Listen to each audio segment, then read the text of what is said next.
Assalamualaikum warahmatullahi wabarakatuh. Kita akan lanjut belajarnya tentang hukum termodinamika ke-1. Pada hukum termodinamika 1, itu disampaikan bahwa energi tidak dapat diciptakan ataupun dimusnahkan, melainkan hanya bisa diubah bentuknya saja. Nah, ini kita coba pahami ya, beberapa simbol yang digunakan pada hukum termodinamika 1. Bahwa untuk setiap proses apabila kalor dengan simbol Q diberikan kepada sistem dan sistem melakukan usaha yaitu sebesar W, maka akan terjadi perubahan energi dalam delta U. Jadi kalau ada sistem ya, sistem yang tertutup bisa sistem yang terbuka begitu ya. Kalau sistem yang tertutup berarti di sana tidak ada perpindahan kalor, misalnya kita umpamakan air yang ada di dalam termos ya. Termos misalnya air panas, termos air panas itu air yang kita masukkan ke dalam termos itu kemudian ditutup rapat dengan harapan suhunya nanti tidak mengalami perubahan. Tetapi kalau termosnya kurang bagus, maka masih ada aliran energi dari dalam termos keluar sehingga dengan berjalannya waktu, suhu di termos akan makin turun dibandingkan pada saat dia pertama kali dimasukkan, air panas tadi dimasukkan ke dalam termos. Gitu ya. Nah, pada hukum termodinamika 1, Q tadi adalah kalor, jika Q-nya positif, yaitu di atas 0, yaitu berarti Q-nya adalah positif, maka akan ada perpindahan kalor dari lingkungan, jadi yang di luar sistem namanya lingkungan, ke dalam sistem.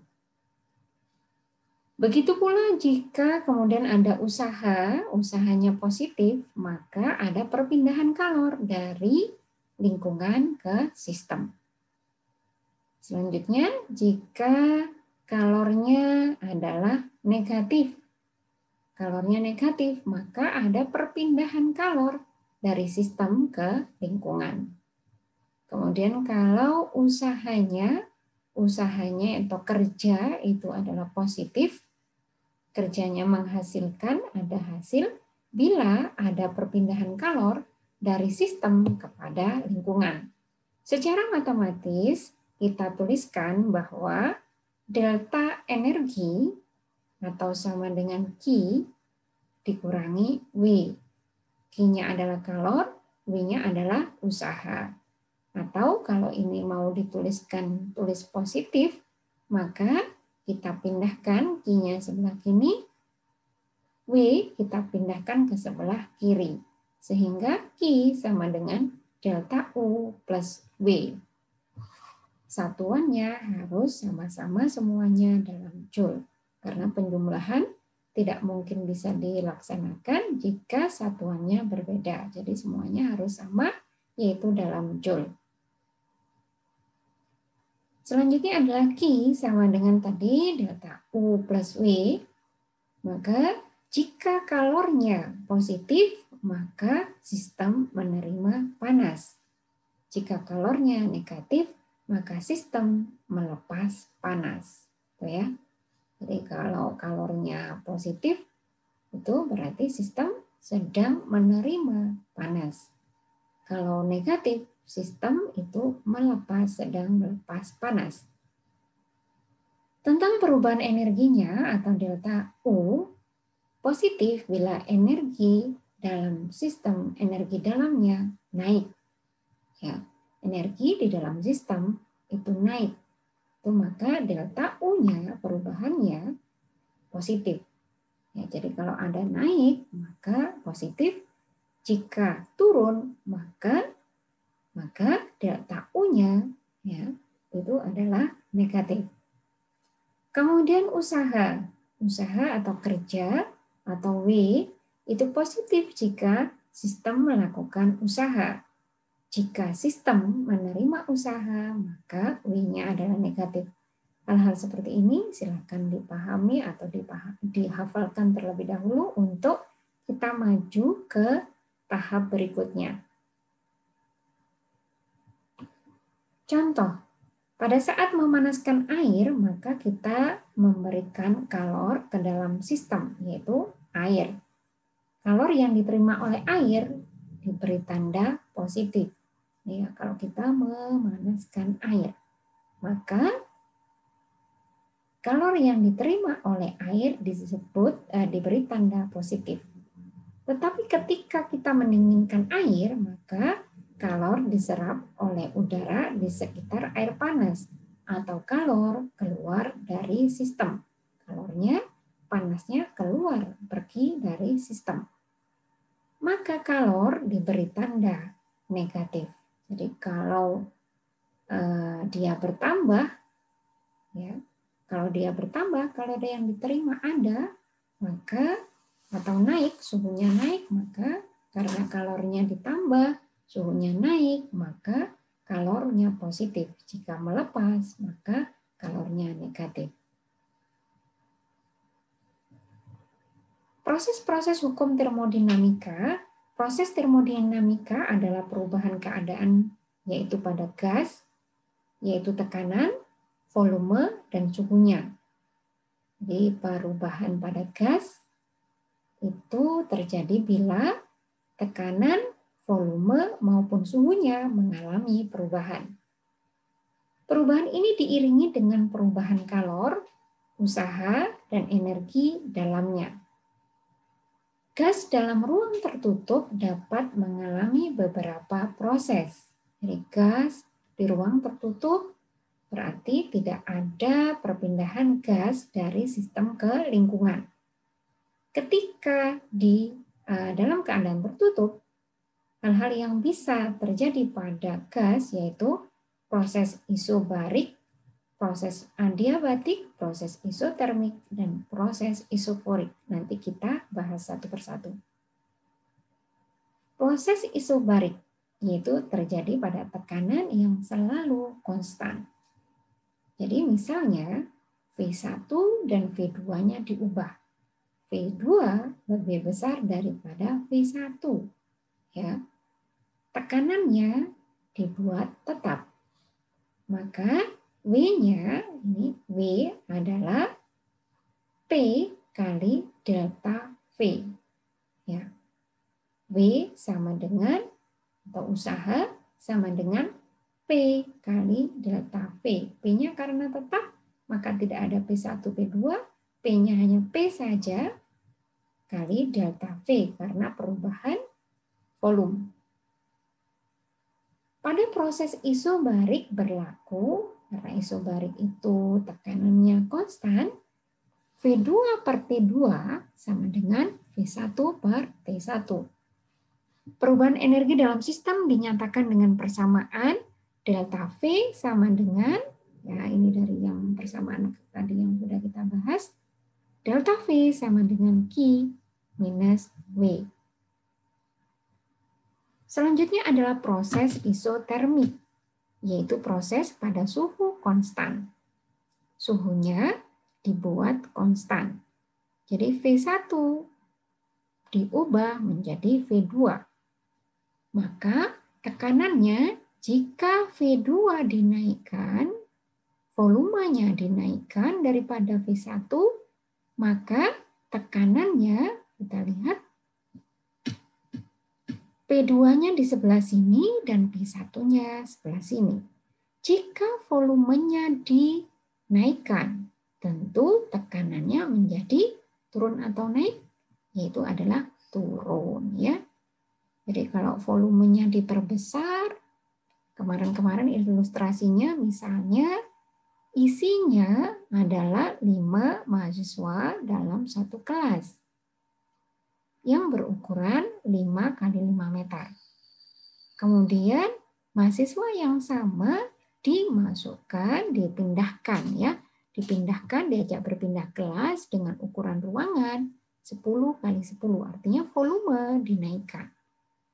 Tentu tiap mahasiswa tadi akan merasa lebih longgar. Nah, tekanannya kalau di sini berarti tekanannya menjadi lebih kecil. Proses perubahan keadaan sistem pada suhu tetap menurut hukum Boyle yaitu P1 kali V1 sama dengan P2 kali V2 atau konstan. Nah, pada kondisi ini isotermis delta U-nya sama dengan 0. Jadi proses isotermis berlaku persamaan delta U sama dengan Q minus W, di mana delta U sama dengan 0, maka Q sama dengan W. Yaitu pada proses isotermal, Q itu adalah kalor, W adalah usaha, maka Q sama dengan W. Maka sama dengan nRT ln V2 per V1. Ya, bagian yang diarsir itulah ya. Bagian yang diarsir itu sehingga karena luasannya bukan garis lurus tetapi melengkung, maka di sini adalah ln V2 per V1. Proses isokorik sekarang yaitu pada volume yang selalu konstan. Jadi volumenya tetap, tetapi tekanannya yang mengalami perubahan. Pada proses isokorik, sistem tidak mengalami perubahan volume, walaupun sejumlah kalor memasuki atau keluar dari sistem. Ini memberikan pengertian bahwa sistem tidak melakukan atau menerima usaha. Dengan kata lain, usaha yang dilakukan sistem atau yang dilakukan lingkungan pada sistem sama dengan 0. Jadi pada proses isokorik berlaku persamaan delta U sama dengan Q minus W, di mana W dikurangi 0. Karena sistem tidak melakukan kerja terhadap lingkungan. Sehingga delta U sama dengan Q, karena W-nya sama dengan 0. Ya, bukan W dikurangi 0. W-nya sama dengan 0. Sehingga delta U sama dengan Q pada persamaan proses isokorik. Sekarang proses adiabatik. Pada proses adiabatik, proses perubahan sistem tanpa ada kalor yang masuk atau keluar dari sistem. Tidak ada kalor yang masuk lagi maupun yang keluar dari sistem. Ini misalnya pada termos. Jadi pada proses adiabatik berlaku persamaan berikut. Delta U sama dengan Q minus W. Sementara Q-nya sama dengan 0. Karena tidak ada kalor yang masuk atau keluar dari sistem. Nah, sehingga pada proses adiabatik delta U sama dengan minus W. Yaitu jika digambarkan, jadi V1 dinaikkan menjadi V2, tentu hampir sama kayak tadi. Jika ini dinaikkan, volumenya dinaikkan, tentu tekanannya akan turun. Sekarang kita ke contoh soal.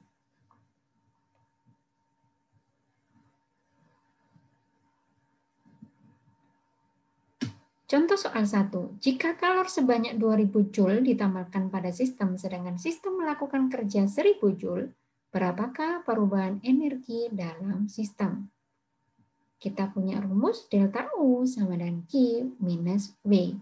Angka-angka tadi kita masukkan, maka delta U sudah kita dapatkan. Nah, panduannya, sistem mendapatkan tambahan kalor, sistem menerima energi sebanyak 2000 Joule. Sistem juga melakukan kerja selama sebanyak 1000 Joule. Dengan demikian, perubahan energi sistem tinggal 1000 Joule. Jadi menerima 2000, kemudian disedekahkan 1000. Sehingga sisanya yang dipegang sebanyak 1000. Jadi menerima energi 2000, kemudian dipakai bekerja. Ya, Q kalor, W itu adalah kerja, gitu ya, kerja atau usaha. Sehingga perubahan energi sistem sebanyak 1000 Joule sisanya. Contoh soal nomor 2. Jika kalor sebanyak 2000 Joule meninggalkan sistem dan sistem melakukan kerja 1000 Joule, berapakah perubahan energi dalam sistem? Delta U sama dengan Q minus W, ya. Kalor sebanyak 2000 Joule meninggalkan, berarti meninggalkan negatif 2000, ya. Kan meninggalkan di sini. Meninggalkan sistem, berarti kan keluar dari sistem. Minus 2000 Joule. Serta dia melakukan usaha kerja sebanyak 1000 Joule, berarti sudah ada yang pergi minus 2000, kemudian melakukan kerja minus 1000. Sehingga perubahan energi dalam sebanyak minus 3000 Joule. Contoh soal nomor 3, jika kalor sebanyak 2000 Joule ditambahkan pada sistem, ditambahkan, berarti ditambahkan plus ya, dan kerja 1000 Joule dilakukan pada sistem. Ya, kerja 1000 Joule berarti bukan sistem yang melakukan kerja ke lingkungan. Tapi di sini dan kerja 1000 Joule dilakukan pada sistem. Ininya negatif ya, maunya negatif, tapi satunya dikerjakan pada sistem. Berarti ditambahkan ke dalam sistem. Sehingga energi dalamnya sebanyak 3000. Contoh soal nomor 4. 3 mol gas ideal menyerap kalor sebanyak 225 Joule. Kemudian gas melakukan kerja pada suhu besar. Kerja yang dilakukan gas adalah. Kemudian gas melakukan kerja. Kemudian besar kerja yang dilakukan gas sebesar adalah. Di sini dikatakan bahwa suhunya tetap. Kerja pada suhu tetap ini misalnya ya. Ini saya ulangi soalnya. 3 mol gas ideal menyerap kalor 225 Joule. Kemudian gas melakukan kerja pada suhu tetap. Besar kerja yang dilakukan gas adalah, nah, suhu tetap berarti informasinya adalah proses isotermis. Delta U-nya sama dengan 0. Q-nya sama dengan 225 Joule. Kita masukkan ke dalam rumus. Q sama dengan 225. Kemudian di sana delta U sama dengan 0. Maka W-nya sama dengan 225 Joule. Contoh soal nomor 5. 1,5 meter kubik gas helium yang bersuhu 27 derajat Celcius dipanaskan secara isobarik sampai 87 derajat Celcius. Ya, jadi 27 dinaikkan. Isobarik berarti pada tekanan tetap. Jika tekanan gas helium, ya tekanannya tetap segini, maka gas helium tersebut melakukan usaha luar sebesar berapa? Nah, V1-nya 1,5 meter kubik. T1 tadi suhu mula-mula, kemudian suhu kedua kita ubah menjadi Kelvin. Tekanannya disampaikan sebesar ini. Dan tekanannya karena isobarik, tekanannya tetap. Tidak ada P1 maupun P2. Sehingga pada kondisi ini, pada kondisi isobarik, rumus yang kita gunakan V2 per T2 sama dengan V1 per T1. Kita masukkan semua angkanya, maka kita dapatkan nilai W. Perhatikan di sini bahwa ya suhunya harus diubah dulu ke dalam Kelvin. Kita ke contoh soal nomor 6. Sebanyak 0,2 mol gas monoatomik bersuhu 27 derajat Celcius berada di dalam sebuah bejana tertutup. Kalor yang harus diserap agar suhu gas bertambah menjadi 400 Kelvin adalah jika konstanta umum R yaitu 8,315 Joule per mol Kelvin. Maka kita tuliskan dulu. Diketahui dulu molnya ada berapa, berarti ini nilai mol. kemudian suhu awalnya diubah dulu dalam Kelvin, suhu akhirnya kebetulan sudah Kelvin. R-nya kita tuliskan. Yang ditanyakan adalah Q-nya. Sesuai hukum termodinamika ke-1. Ya. Nanti di sini manakah yang menyebutkan kondisi? Ya, ini monoatomik, berada dalam sebuah bejana tertutup. Nah, kalau di sini bejana tertutup berarti dia dalam volume yang tetap. Ya, volume yang tetap, maka di sana adalah prosesnya isokorik. Isokorik tidak ada usaha yang dilakukan sehingga W-nya sama dengan 0. Jika W sama dengan 0, padahal kita punya rumus delta U sama dengan Q minus W, maka delta U sama dengan Q. Kalor yang diserap Q sama dengan pertambahan energi dalam gas U. Perubahan energi dalam gas dihitung menggunakan rumus energi dalam di bawah ini. Energi dalam gas. Ya, delta U sama dengan 3/2 NR delta T. Ya, T-nya T2 dikurangi delta T berarti selisih antara suhu kedua dan suhu ke-1. Kita masukkan ke dalam rumus, maka kita akan dapatkan. Oke. Ya, ini adalah contoh soal nomor 6. Kita ke contoh soal nomor berikutnya. Dengan usaha luar gas sebesar 150 Joule, suatu sistem mengalami proses adiabatik. Perubahan energi dalam sistem adalah sebesar delta U, dan kalor yang terserap dalam sistem adalah sebesar Q. Berikut pernyataan yang benar adalah disuruh memilih ya. Q sama dengan 0 dan seterusnya. Ini sangat biasa soal-soal pilihan seperti ini. Maka kita ke pembahasan bahwa W sama dengan minus 150 Joule. Jadi usaha luar. Dengan usaha luar gas sebesar 150 Joule. Ya, usaha luar gas berarti usaha dari sistem, dari lingkungan ke sistem. Minus 150 Joule. Kemudian proses adiabatik. Adiabatik berarti tidak ada perpindahan kalor. Q-nya sama dengan 0.